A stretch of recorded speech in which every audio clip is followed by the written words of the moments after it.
We're not fasting to try and get something from God. We're fasting so that we come into a position where we can hear God and get in agreement with God.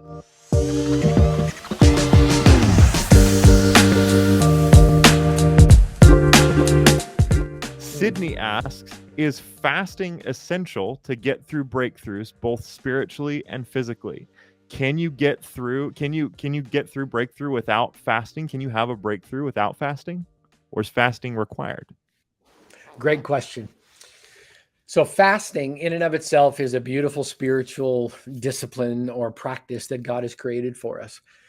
Fasting is simply depriving ourselves of food to embrace weakness so that we can focus on prayer, which is the way we access God's strength. And so if you're simply not eating, that's not fasting. That's just a really bad diet. Fasting instead is that spiritual practice where I take the time that I would normally devote myself to food and I set it aside in order to pray so that I can break through. I think it's important for us to realize, can breakthroughs come in many different ways? Absolutely. But is fasting an important part of seeking spiritual breakthrough? Well, here's the way that I would look at it. When I'm serious about something, I'm willing to make myself uncomfortable in order to bring it before God. And so, as I said earlier, fasting is that intentional weakening of ourselves. We need to do it with wisdom. We need to do it if we have health concerns. We need to talk to our doctor about it beforehand. There's many medical benefits to fasting. I mean, there's a new craze right now, that whole intermittent fasting thing, which is good, I think.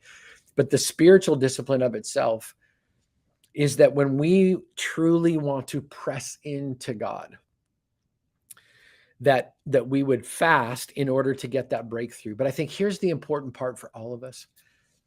We're not fasting to try and get something from God. We're fasting so that we come into a position where we can hear God and get in agreement with God.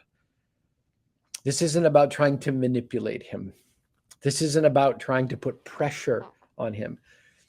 This is about entering fully and completely into a dependent relationship where his grace is sufficient for us and where his power is made perfect in weakness. So it's intentional and purposeful. I know people who haven't been able to not eat because they've been so sick because they're trying to keep strength inside of their body. Fasting's not an option for them. And I've seen God give them spiritual breakthrough. I think it's a condition of the heart.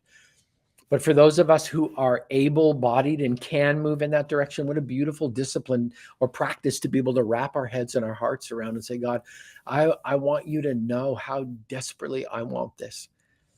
So I've done seasons of fasting and prayer, looking for a spiritual breakthrough with the healing of my wife and going after spiritual strongholds in my own life. So I don't believe it's the only way, but I do believe it's a beautiful way. And I want to encourage everyone to consider making spiritual fasting a part of your regular walking with Jesus. That when you have something that you need to go after with everything you have, that you'd be willing to take that step. That's one of the ways that God has just told us plainly. You can do this. And so why not take God up on his offer, follow his model, and do that? But do I believe it's the sole way of gaining breakthrough? No. But I do believe it's an essential and beautiful way of getting breakthrough. Yeah. And we talk about this often, but the reason we press into God is because God says, when you draw near to me, I will draw near to you. And so, man, any practice we engage in that draws us closer to God, because the reality is God wants to know you, and God wants to walk with you, and he wants to hear your story.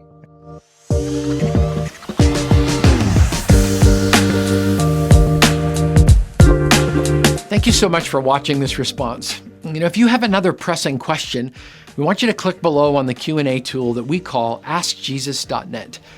If you submit your question to AskJesus.net, it will literally search the scriptures and provide an answer for you that we believe is both biblically accurate and represents the heart of Jesus. Or if you want to, you can talk to us directly. Just leave a comment down below and someone from the Jesus.net will respond to you just as soon as we can.